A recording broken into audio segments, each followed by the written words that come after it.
Good morning friends, welcome to my channel अनोखी मोहब्बत। और आप देख रहे हैं लॉस्ट गर्ल। लास्ट पार्ट में हमने देखा था कि जो हमारी अमायरा रहती है वो पता करने के लिए हमारी सोनिया के साथ इंटीमेट होती है और काफ़ी डीपली इंटीमेट होते हैं और बहुत रोमांटिक सा एटमॉस्फेयर बनता है दोनों के बीच में। न चाहकर भी वो मोमेंट्स आते हैं जिस समय Sonia was rejecting her, but same time Amira wants to get information from her mobile। तो उस चक्कर में ये दोनों का इंटेंशन नहीं रहता है बट मोमेंट्स बन जाते हैं। फिर जब अमायरा सुबह उठती है तो वो मोबाइल हैक कर चुकी रहती है, मतलब मोबाइल की लिंक सीक्रेट गर्ल ईव को दे चुकी रहती है। और जब वो जाती है तो वो ये सोच कर बोलते हुए जाती कि सामने वाले को ये ना लगे कि वो किसी और काम के लिए आई थी। तो उसे वो काफ़ी अच्छे से बोलती है कि तुम्हें पता तो है कि अब तुम्हें मेरा काम करना है। सोनिया को कहती है अमायरा। अमायरा कहती है कि तुम्हारे साथ ऐसे करने से तुम बच नहीं सकती हो। अगर नताशा का खून तुमने किया है तो तुम्हें कोई भी नहीं बचा सकता। फिर अमायरा वहाँ से चली जाती है। अब उसके आगे अमायरा जैसे ही अपने घर पे जाती है और फटाफट वो वहाँ पे जो उसको कांस्टेबल्स लेकर आए थे वही लोग उसे होटल तक छोड़ते हैं। होटल में जाती है वो भागते हुए और बहुत पहले वो फ्रेश होती है, काफ़ी देर तक फ्रेश होती है। और जब वो फ्रेश हो रही रहती है तो वो जब शावर के नीचे रहती है तो वो उसके दिमाग में वो कल के मोमेंट से पूरे घूम रहे रहते हैं कि वो किस तरीके से मतलब बहुत क्लोज आ गए थे और किस तरीके से वो सब चीज़ें स्टार्ट हुआ था। हालांकि वो ये करना नहीं चाहती थी क्योंकि उसे तो प्यार सिर्फ और सिर्फ नताशा से था, पर उसके मन में वही सारे सवाल गूंज रहे थे। और वो जब देखे जा रही थी तो उसे बहुत रिग्रेट हो रहा था कि उसने क्यों किया, मतलब एक चीज़ के लिए करने के लिए ये सब किया। तो कहीं ना कहीं वो बहुत ज़्यादा डीपली हर्ट थी और रो रही थी। जब जैसे ही वो बाहर निकलती है तो उसमें एक मैसेज आता है, उसे पॉपअप होता है। वो ड्रेस भी नहीं पहने रहती है और वो टॉवेल लपेटी होती है और वो पॉपअप को देखती है। तो वो पॉपअप रहता है सीक्रेट गर्ल ईव का। सीक्रेट गर्ल ईव कहती है कि hello sweetheart, how's your night, did you have a fun on that night with miss Sonia. जैसे ही अमायरा ये मैसेज पढ़ती है उसे रियलाइज होता है कि वो पूरी दुनिया से हर एक चीज़ छुपा सकती है या झूठ बोल सकती है, बट वो सीक्रेट गर्ल ई से कैसे बोल सकती है, क्योंकि सीक्रेट गर्ल ईव को तो हर चीज़ पता है। हर एक चीज़, वो कहाँ जाती है, क्या होती है, हर एक चीज़ तो उससे कैसे करना है। और जब वो जैसी मैसेज करती है रिप्लाई करती है, no it's not just like that what you just thinking, I just went with her because I just want to. Secret girl Eve कहती है did you know I know everything and do you think that I am a most foolish person. क्या मायरा आपको ऐसा लगता है कि मैं दुनिया की सबसे बड़ी बेवकूफ़ इंसान हूँ कि मुझे कुछ भी चीज़ समझ में नहीं आ रही है। मतलब आप चाहती क्या हैं। तो अमायरा वहाँ पे मैसेजेस करते हुए एकदम से बोलती है कि देखो ऐसा कुछ भी नहीं है जैसा आप सोच रही हो, बिल्कुल भी ऐसा नहीं है। मुझे तो बस वो मोबाइल हैक करना था, that's why I did it. Inside of me nothing is like that. तभी सीक्रेट गलीफ कहती है कि अच्छा तो मतलब अगर आपको किसी भी हद तक जाना पड़े खुद को बचाने के लिए तो आप जा सकती हो। Just you are trying to say that now. पता है मुझे ऐसा क्यों फील होता है कि नताशा का मर्डर अब आप ही ने किया है, क्योंकि जो इंसान इतना डीपली गिर गिर के बस अपने ही मतलब के लिए यूज़ कर रहा है वो इंसान कुछ भी कर सकता है। अमायरा को एकदम से गुस्सा आता है। अमायरा कहती है लिसन, फर्स्ट ऑफ ऑल ये हक जताने वाली बातें मत करो मुझ पर। ना तुम्हारा और मेरा कोई रिलेशन है, हम सिर्फ और सिर्फ एक फ्रेंड है, एक कॉमन वे में मिले हैं, एक दूसरे से बातें करते हैं, एक दूसरे की हेल्प लेते हैं, बस बात ख़त्म। इससे ज़्यादा और मेरा तुम्हारा कोई रिलेशन नहीं है। Why you are acting like my girlfriend all the time, pushing me all the time, asking me this silly question. You don't have any right to ask me this. जैसी सीक्रेट गर्ल ईव ये सुनती है उसे गुस्से का level इतना high होता है। और जिस लैब मीन्स जिस जगह वो सेटअप रहता है कि उसका पूरे कंप्यूटर स्क्रीन्स लगे रहते हैं, वहाँ पर एक बहुत बड़ा पैन होल्डर्स रहता है। वो पैन होल्डर्स को उठाती है और ट्रम्प के फेंकती है इतने गुस्से में, और उसका गुस्से का लेवल इतना हाई होता है कि वो अपनी वो जो लिंक से उससे बात कर रही रहती है, वो बिना बोले उसे कुछ रिप्लाई देने के बजाय वो डिस्ट्रॉय कर देती है। और सीक्रेट गर्ल ईव का गुस्सा इतना हाई होता है अब उसके, तो वो जब हाई हो रहा ही रहता है तब वो आगे जाती है। अगर वो उस रूम से निकल जाती है और बाहर एक बालकनी टाइप रहती है, वो बालकनी के वहाँ जाती है and she started smoking. That time she was a completely anger, उसका गुस्से का कंट्रोल कुछ था नहीं। उसने पहले से ये सारी चीज़ें हैक करके रख दी थी। तभी वो अपने मन ही मन में कहती है, अमायरा समझती क्या है खुद को आकर, हमेशा से ऐसी करती है, इसकी आदत ही है, कॉलेज टाइम पे भी ये ऐसी ही थी और अभी भी ऐसी है। अगर कोई इसे प्यार करता है तो उसे समझ में नहीं आता है, कोई इसकी परवाह करता है इसे समझ में नहीं आता है। ये कल भी मतलबी थी और आज भी मतलबी थी।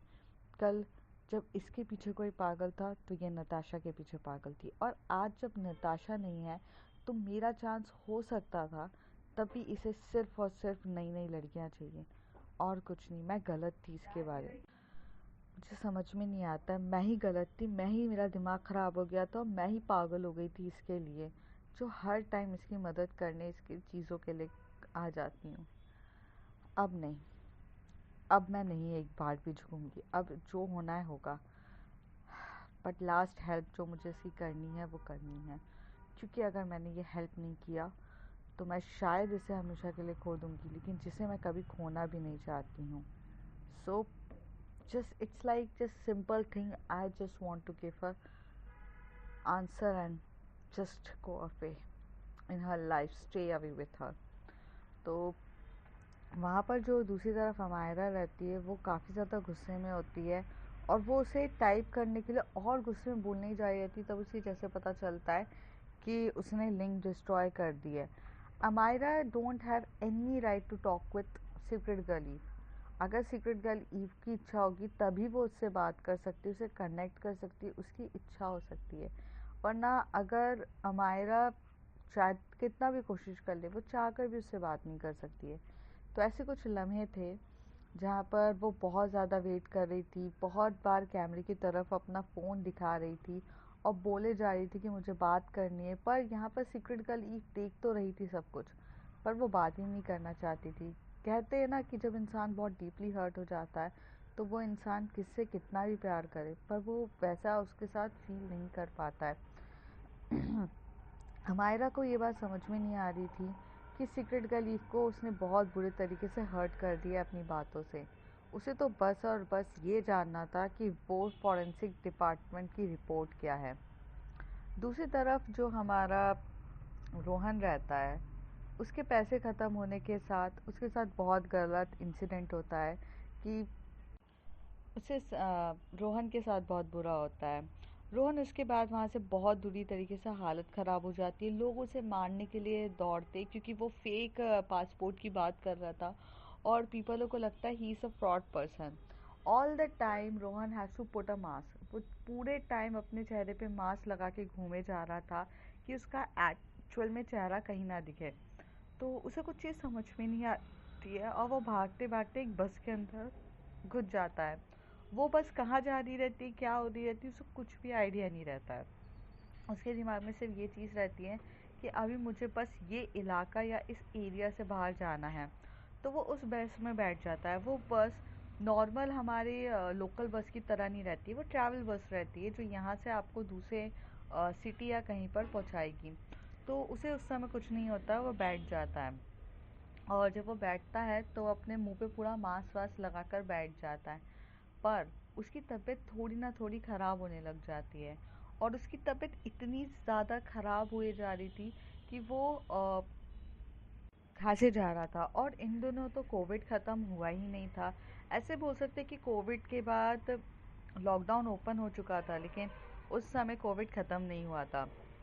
तो रूल्स एंड रेगुलेशंस वैसे ही थे कि बस में जाकर सब जगह चेक होगा, मास्क पहना है कि नहीं, वैसे ही चल रहा था। तो रोहन जब खांसे जा रहा था, बहुत सारी चीज़ें हो रही थी, तो उसकी तरफ लोग बहुत घूर के देखे जा रहे थे और उसे बार बार घूर के देखकर पूछे जा रहे थे कि are you Covid positive. And वो सिर्फ इतना बोलता, नहीं नहीं मैं कोविड पॉजिटिव नहीं हूँ, मेरी बस थोड़ी सी तबीयत ठीक नहीं है, मुझे जाना है। तो वहाँ का जो बस का कंडक्टर होता है वो वहाँ पर उसके पास आता है और उसे बोलता है, फर्स्ट ऑफ ऑल आप कोविड की रिपोर्ट दिखाओ, आरटीपीसीआर दिखाओ, और मुझे आरटीपीसीआर की रिपोर्ट में अगर आप नेगेटिव होते हो तो आप इस बस में ट्रैवल कर सकते हो, वरना नहीं। पर रोहन के पास तो ये सारी चीज़ें रहती ही नहीं है। रोहन को तो कुछ आइडिया नहीं रहता है, वो तो बस बचने के लिए वहाँ से भाग चुका रहता है। तभी रोहन कहता है, नहीं नहीं सर वो आरटीपीसीआर की रिपोर्ट मैंने करी थी, बट मैं भूल गया, मैं लाना भूल गया, और प्लीज़ जस्ट मुझे थोड़ा सा टाइम दीजिए। मैं मैं ठीक हूँ, बस मेरे को बस थोड़ा सा भाग कर आया हूँ, इसलिए मुझे थोड़ी खांसी सर्दी चलने लग गई है। सो प्लीज़ मुझे जाना है, मुझे अर्जेंटली इस जगह से निकलना है, आप मेरी बात समझिए। ऐसा कुछ नहीं है, प्लीज़ प्लीज़, अगर आपको थोड़े बहुत पैसे दे के लेन देन करना है तो कर। तभी वहाँ पे जो कंडक्टर होता है वो इतने ज़्यादा गुस्से में आ जाता है, उसका कॉलर पकड़ता है, उसे बस से निकाल के बोलता है कि क्या समझ के रखा है, जो पैसों से खरीद लोगे। हर इंसान बीमार नहीं होता है जो तुम्हारे पैसों पे एडजस्ट करना पड़े। यहाँ तुम्हारे एक पैसों के चक्कर में कितने लोगों की ज़िंदगी दांव पे लगेगी। तुम्हें पता भी है कि कोविड कैसी बीमारी है, कितने लोग उससे मर रहे हैं, कितने लोग की प्रॉब्लम हो रही है, लोग यहाँ पर ऑक्सीजन के लिए तरस रहे हैं। तुम्हें क्या समझ में आएगा, तुम लोग तो बस अपने मतलब के लिए सिर्फ पैसों का इस्तेमाल करते हो। तो रोहन के ऐसी हालत हो जाती है। रोहन कहता है, नहीं सर आप गलत समझ रहे हो, ऐसा कुछ नहीं है, मेरे पास आरटीपीसीआर की रिपोर्ट है, मैं लेकर नहीं आया हूँ, मैं भूल गया हूँ, बट मेरी बात तो समझिए। तभी वो कंडक्टर कहता है, मैं कुछ नहीं सुन सकता, रूल्स आर रूल्स। आपको पता नहीं है कि गवर्नमेंट्स के रूल्स हो चुके हैं, यहाँ पर जाके आगे जाके पुलिस वाले सबकी आरटीपीसीआर चेक करेंगे। आपको मैं अभी यहाँ उतार रहा हूँ आपके भले के लिए, वहाँ जाकर उतारा मैंने तो आपको बहुत ज़्यादा प्रॉब्लम हो जाएगी। और जब आपको पता था कि बुकिंग करते टाइम में आरटीपीसीआर की रिपोर्ट तो लेकर ही आनी है, तो आप लेकर क्यों नहीं आए। तभी वो बोलता है कि सॉरी सर मैं भूल गया। वहाँ से जो ड्राइवर रहता है वो कहता है, इसका नाम पूछो ज़रा और लिस्ट में देखो, अगर इसका नाम है तो बिठा देना, अपन आगे जाकर वहाँ से बोल देंगे कि आरटीपीसीआर की रिपोर्ट लाना भूल गया। तो वहाँ पर समझते हैं। तो जो कंडक्टर ऐसे ही करता है, ड्राइवर से वो लिस्ट लेता है और नाम देख रहा रहता है। तभी उसे पूछता है कि तुम्हारा नाम क्या है, तो वो बोल देता है रवि, रवि बी। तो जब पूरी लिस्ट में देखा जाता है तो रवि भी कहीं पर नहीं रहता है नाम। तभी कंडक्टर कहता है कि ओ कौन से नाम से किया है, रवि बी करके तो कोई सी भी यहाँ पे नाम ही नहीं है। तो अब उसे समझ में आता है, तब वो एकदम से बोलता है, सर वो मैंने बुकिंग नहीं करी, मैं ऐसे ही चढ़ गया। तब तो कंडक्टर का गुस्सा इतना ज़्यादा हाई हो जाता है कि वो बोलता है ड्राइवर से कि ऐसे लोगों के मुंह लग के कोई मतलब नहीं है, हमारा ही टाइम बर्बाद हो रहा है, चलो। तो वो उसे वहीं पे छोड़ देते हैं। रात का टाइम रहता है, बहुत ज़्यादा घना जंगल रहता है, और वो बीच में बस उसको वहीं पर छोड़ देते हैं और वहाँ से चले जाते हैं।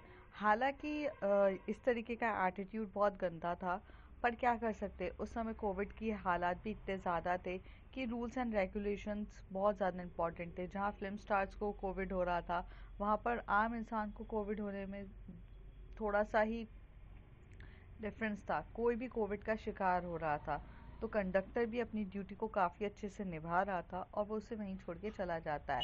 रोहन की हालत बहुत ज़्यादा ख़राब हो जाती है। फिर से वो अपना मोबाइल उठाता है और मैसेजेस करने लगता है। वो काफ़ी मैसेजेस करता है और बोलता है कि हेल्प मी हेल्प मी।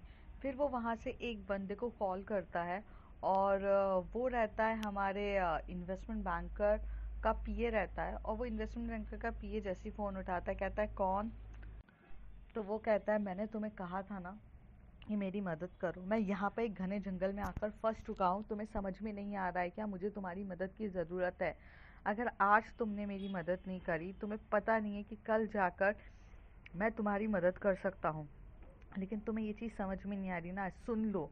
अगर मैं पकड़ाया, मैं सबको लेकर पकड़ाऊंगा। तुम कितना भी कोशिश कर लोगे, कितना भी कर लोगे, तुम चाह कर भी कुछ नहीं कर सकते। तुम्हारी ज़िंदगी मैं ख़राब कर दूंगा अगर तुमने मेरी बात को सीरियसली नहीं लिया। क्यों समझ में नहीं आ रहा है, क्यों मेरी बात को तुम प्रॉपरली ले नहीं रहे हो। तो वहाँ का जो पीए रहता है वो एकदम से कहता है, एक तो पहली बात, तुम्हें कितनी बार मैंने मना किया है कि यहाँ फ़ोन मत करना, तुम्हें समझ में नहीं आता है क्या।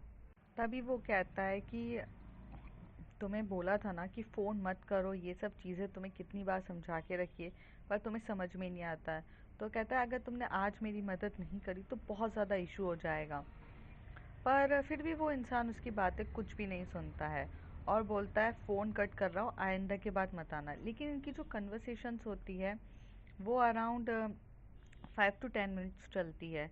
जब 5 to 10 मिनट्स रहता है, जो सोनिया के डिपार्टमेंट वाले लोग रहते हैं वो ये चीज़ें ऑलरेडी ट्रेस कर चुके रहते हैं और सब लोग ट्रेस करके बैठ चुके रहते हैं। वो जब देखते हैं चीज़ें तो उनको बहुत ज़्यादा ऑकवर्ड लगती है कि ये इस लोकेशन से आ रहा है। और जब वो ट्रेस कर रहे रहते हैं और साथ ही साथ फ़ोन टैप ऊंचा रहता है, तो वो एकदम से सोनिया को बोलते हैं, ma'am please please please listen this voice. Sonia जैसे उस वॉइस को सुनती है, उसे डायग्नोस करती है, तो वो कहती है कि ये रोहन है और ये रोहन की वॉइस है। अगर इन्वेस्टमेंट बैंकर की तरफ हमें अगर पहुंचना है तो हमें किसी भी हालत में इस पर्सन को पकड़ना पड़ेगा, तभी जाकर हम सारी चीज़ों का क्लू फाइंड आउट कर सकेंगे। So please please find out. तो वो ट्रेस करने के बाद पता चलता है कि वो नेपाल के बॉर्डर के पास एक छोटा सा गांव रहता है, वो वहाँ पर ये लोकेशन ट्रेस होती है। तो Sonia is a CBI officer, तो उसके पास इतनी पावर रहती है कि वो वहाँ से किसी को भी कॉल वगैरह करके वहाँ की लोकल पुलिस को इंस्ट्रक्शन दे सकती है। तो सोनिया ऐसी करती है कि वहाँ के लोकल पुलिस को इंस्ट्रक्शंस देती है और कहती है कि इस डिपार्टमेंट के वहाँ पर जाओ और ये जो लोकेशन है हम आपको सेंड कर रहे हैं, वहाँ पर जाके पता करो। तो कंटिन्यूसली वो लोकेशन को ट्रेस किया जा रहा रहता है। वहाँ का जो पीए रहता है वो फ़ोन एकदम से कट कर देता है। तो यहाँ पर रोहन इतना ज़्यादा गुस्से में हो जाता है, ज़ोर ज़ोर से रोड पे चिल्ला रहा रहता है, shit, what the hell is that. अभी अभी अगर मैं पहुंचा ना तो मैं सच्ची में सबकी बजा डालूंगा, मैं सबकी बैंड बजा दूंगा। मेरे साथ जो लोग ये सब कर रहे हैं ना, इन सबको प्रॉब्लम फेस करना पड़ेगा। ये जानते नहीं है, ये रोहन खन्ना से पंगा लिया है इन्होंने। रोहन खन्ना जो चाहे तो आज की आज इनकी पूरी बैंड बजा दे। बट मैं सिर्फ चुप हूँ क्योंकि वादा किया है मैंने, लेकिन अभी मेरे पैसे मुझे ही नहीं लौटा रहे हैं। आगे जाकर बहुत ज़्यादा प्रॉब्लम फेस करनी पड़ेगी। जब वो ऐसे करके काफ़ी ज़्यादा चिल्ला रहा रहता है तो वहाँ के कुछ गुंडे रहते हैं, लोकल मतलब चेन स्नैचर्स कह सकते हैं, वो सब लोग देख रहे थे। तो वो उसके पास आते हैं और उसको एकदम से मारते हैं जम के, और उसका जो फ़ोन रहता है वो छीन लेते हैं। उसकी बॉडी में जितने भी पैसे रहते हैं वो सब छीन के उसे धक्का दे के उसके मार के छोड़ देते हैं। रोहन बहुत ज़्यादा ज़ख्मी हो जाता है और उसको मतलब ऐसा होता है कि पहले से ही वो थोड़ा वीक था, उसकी तबीयत ठीक नहीं चल रही थी, उसे खांसी सर्दी हो रही थी, और अब उसको इस तरीके से चोट लगना काफ़ी ज़्यादा उसकी तबीयत ख़राब कर देता है। तो वो थोड़ा रिलैक्स्ड होता है, उसे समझ में नहीं आता है, तो वो उठ के रोता है। मतलब ऐसा होता है ना कि सम टाइम इंसान बेबस हो जाता है तो वो रोने लगता है, तो उस समय ना उसके पास कुछ भी नहीं रहता है और वो रोता है। तब उसे रोते रोते नताशा की याद आती है। उसे वो मोमेंट्स याद आते हैं कि जब कॉलेज टाइम पे भी कुछ गुंडों ने उसको इस तरीके से मारा था, तो नताशा थी जिसने सबसे लड़ झगड़ के कि नताशा ने कैसे उन गुंडों से बचाया था, और जब उसको चोट लगी थी तो उसने कैसे उसे प्रॉपरली बिठा कर दवाइयाँ लगाई थी और उसका कितना ज़्यादा अच्छे से ख्याल रखा था। ये देखकर तो उसे बहुत याद आती है नताशा की, और काफ़ी ज़्यादा देर तक वो नताशा को याद कर रहा रहता है, नताशा के मोमेंट्स को याद कर रहा रहता है, फीडबैक देखा रहता है। जैसे कि उसे कॉलेज के टाइम पे याद आता है कि वो बैठा था, उसके हाथ के एल्बोस में चोट लग गई थी, तो एल्बोस में उसने कितने अच्छे से कॉटन निकाल के वाउंड को साफ़ किया था, बहुत प्यार से रखा था, बैंडेज करी थी। और उसे काफ़ी ज़्यादा मोमेंट्स याद आते हैं, जैसे वो घर पे भी कभी कभार आता था, चोट लग जाती थी, कार से एक्सीडेंट हो जाता था या कभी भी चोट लग जाती थी, तो नताशा का वो केयरिंग नेचर, उसके साथ बिताए हुए वो मोमेंट्स उसे काफ़ी ज़्यादा याद आ रहे रहते हैं। रोहन कंटिन्यूस रोए जा रहा रहता है, उसकी आंखों में से आंसू निकले ही जा रहे रहते हैं और वो रोता ही जाता है।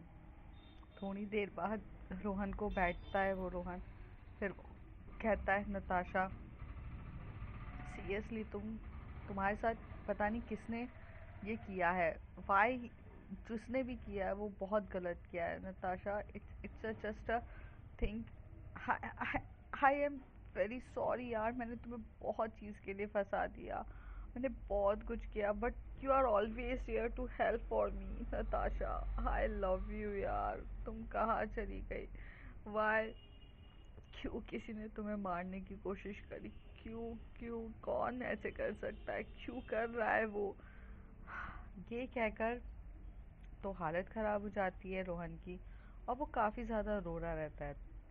थोड़ी देर में वहाँ पे पुलिस इंस्पेक्टर्स वगैरह सब आ चुके रहते हैं, और वो वहाँ पर भागते हैं, और वो जो लोकेशन वो सोनिया का जो कलीग रहता है वो बताया जा रहा था, वो लोकेशन में बार बार जाते जाते जाते इधर जा रहे थे उधर जा रहे थे, भाग भाग भागते भागते उन्हें फाइनली वो इंसान मिला, तो उनको जहाँ से पकड़ा उनको, तो उन्होंने कहा कि यार ये तो 4-5 बंदे मिले हैं मैडम, तो सोनिया कहती नो, वहाँ पर सिर्फ एक ही बंदा होगा, कौन है वो, फ़ोटोज़ खींच के भेजो। तो वहाँ पे ये लोग अपनी फ़ोटोज़ खींच के तुरंत व्हाट्सअप करते हैं, तो वो कहती नहीं ये वो इंसान नहीं है जिसकी मुझे तलाश है, तो कहती है कि मैम फिर कौन है, और तो कहते हैं आप इनसे इन्वेस्टिगेशन करो और पता करो।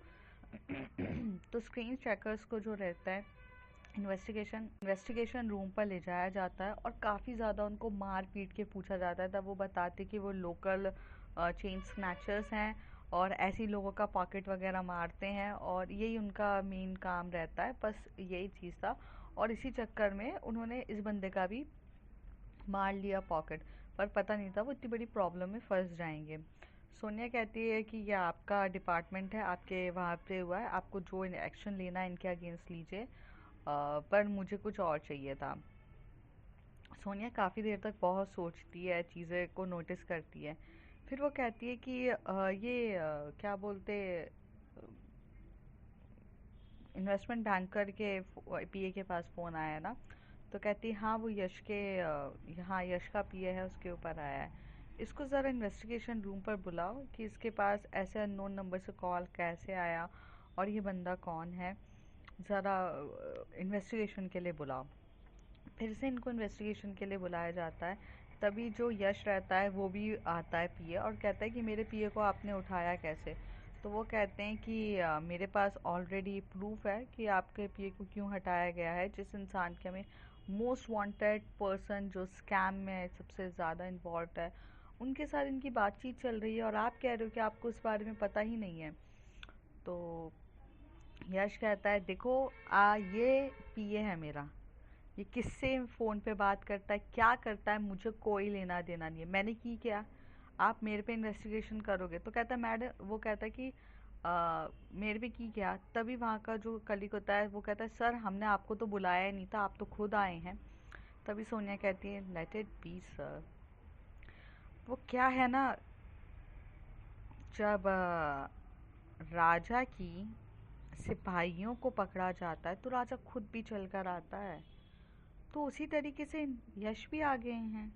अब जब उनके सिपाही को पकड़ेंगे तो उन्हें डर है ना कि उनकी सत्ता को कुछ हो ना जाए, इसलिए वो खुद आए। यश जी आप बैठिए। तो यश बैठता है, बोलता है क्या प्रॉब्लम है तुम्हारी सोनिया, क्यों क्या करने के लिए बुलाया है? तो वो पूरी जो कॉल रिकॉर्डिंग होती है, ट्रेस होती है, वो सुनाती है यश को, और वहाँ पर जो उसका पीए रहता है उसको, तो जब वो पूरा सुनते हैं तब उन्हें समझ में आता है बाप रे, मतलब ऐसी ऐसी बातें हुई है। तो यश को काफ़ी ज़्यादा गुस्सा आ रहा रहता है, और उसे चीज़ें समझ में नहीं आ रही रहती कि अब तो उसके हाथ से चीज़ें जा रही है, तो वो पीए के ऊपर डाल देता है और कहता है उससे कि तुम ही हो ना ऐसे लोगों से बात करते रहते हो, यही है रिस्पॉन्सिबल, मैं नहीं हूँ, और ये बोलकर वो वहाँ से चला जाता है, आप इसके साथ जो करना है करो। पीए वहाँ से काफ़ी ज़्यादा चिल्लाता है सर ये तो आप ही से रिलेटेड है, पर बोलते हैं ना जब खुद पर प्रॉब्लम आती है तो इंसान अपनी प्रॉब्लम दूसरे पे डालकर चला जाता है। सेम चीज़ यश ने भी किया था। सोनिया काफ़ी ज़्यादा स्मार्ट थी, वो वहाँ खड़े होकर चीज़ों को समझ रही थी।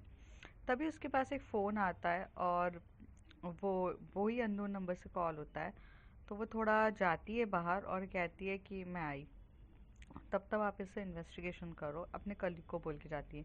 फिर वो वहाँ पर जाती है, वो फ़ोन उठाती है, उसका फ़ोन कीपैड वाला रहता है, और वो बोलती है कि मैंने कहा था ना तुम्हें कि तुम मुझे कॉल मत करना। कर रही हूँ ना मैं, सब चीज़ पता। हाँ, नहीं पता चला वो कहाँ है, क्या कर रहा है। मैंने कहा ना, तुम्हारा इस मर्डर के केस से और तुम्हारा इन सब से कोई प्रॉब्लम नहीं होगा। जिसने जिसके बारे में तुम पूछ रही हो, मैं उसके बारे में पता लगा रही हूँ ना। तुम्हें समझ में नहीं आ रहा है क्या? कॉल मत किया करो मुझे। यहाँ कॉल करना, डिपार्टमेंट की नज़र मुझ पे काफ़ी अच्छे से है। तुम जानते हो कि मेरे पीछे लोग पड़े रहते हैं। तुम्हें पता होना चाहिए, ऐसे कॉल मत किया करो मुझे। मैं तुम्हारा कॉल एक बार में उठाती हूँ, इसका मतलब ये नहीं कि तुम मुझे कभी भी मुंह उठा के कॉल करो। इन्वेस्टिगेशन चल रही है, बहुत जल्दी हम पकड़ लेंगे उसे, और फिर तुम्हें इन सब चीज़ों से आज़ाद होना पड़ेगा। तुम्हारा नाम किसी पर भी नहीं आएगा, और तुम इन सब चीज़ों से बहुत दूर चले जाना। पर मैं कह रही हूँ ना, मुझे अभी कॉल मत करना। और वो सारी बातें जो तुम मुझसे अभी कर रहे हो, मुझे अभी नहीं करनी है। वक्त आने पे हम सब चीज़ें क्लियर करेंगे।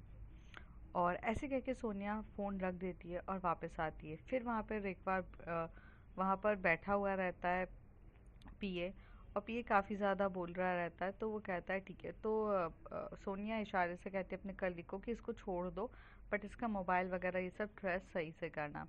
और तो सिम वगैरह तो भाई पीए भी अक्लमंद रहता है, सिम वगैरह चेंज कर देता है। लेकिन पुलिस तो पुलिस होती है, अब वो जो भी नया नंबर लेगा उससे ट्रेस किया जा रहा था। फाइनली अब थोड़े टाइम के इन सब चीज़ों में उलझने के, ये सब चीज़ें चल रहा रहता है कि अमायरा को फाइनली रियलाइज होता है कि उसने बहुत गलत किया है इस सीक्रेट गर्ल ईव के साथ।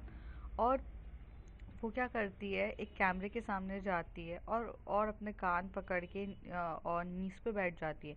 वहाँ की जो कांस्टेबल होती है वो भी देख के हैरान हो जाती है कि ये लड़की कर क्या रही है। तो वो 4 बार आके पूछता है, ओ मैडम आप कर क्या रही हो, क्या हो गया है आपको? तो कहती है अरे आप जाओ ना, अपना काम करो ना, ये मेरा रूम है, मैं कुछ भी करूँ। मैं यहाँ से बाहर तो जा नहीं रही हूँ ना, हाउस अरेस्ट पे रखा है ना आप लोगों ने, रह रही हूँ ना यहाँ पर। अब क्या उसमें भी प्रॉब्लम है कि अपने रूम पर मैं कुछ भी नहीं कर सकती? और ऐसे कह के वो दरवाज़ा लटका देती है।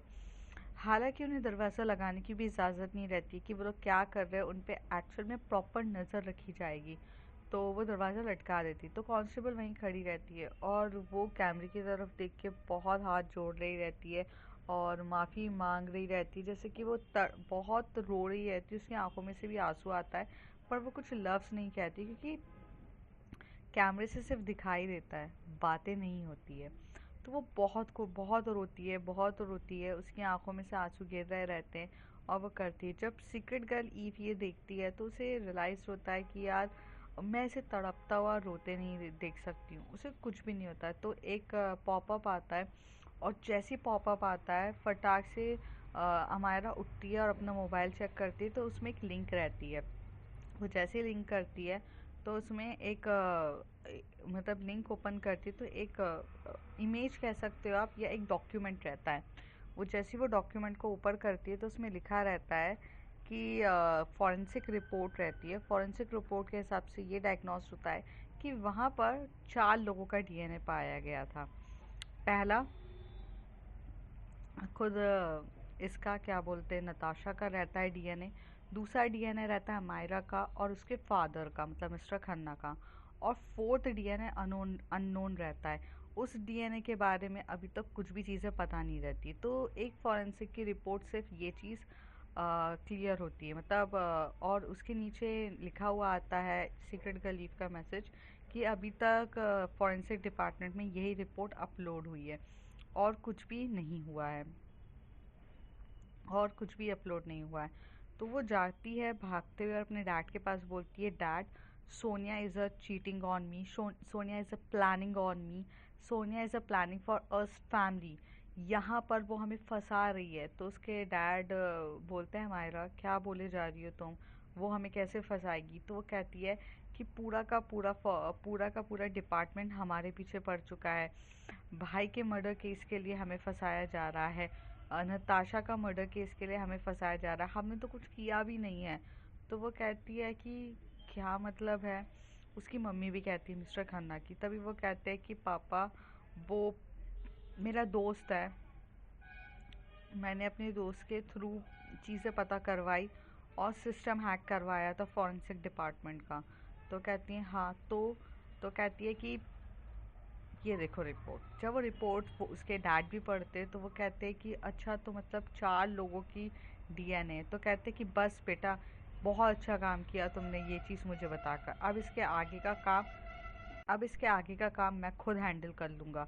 और ये कह के उसके पापा चाहते हैं, जाते से ही वो एक फ़ोन कॉल करते हैं और वो फ़ोन कॉल पे वो सारी बातें बताते कि 4 लोगों का है। तो वो किसको कॉल करते हैं, किससे सारी बातें करते हैं, ये सब देखते हैं आगे कुछ एपिसोड में। तब तक के लिए bye bye. If you like my story, like share and subscribe. Thank you.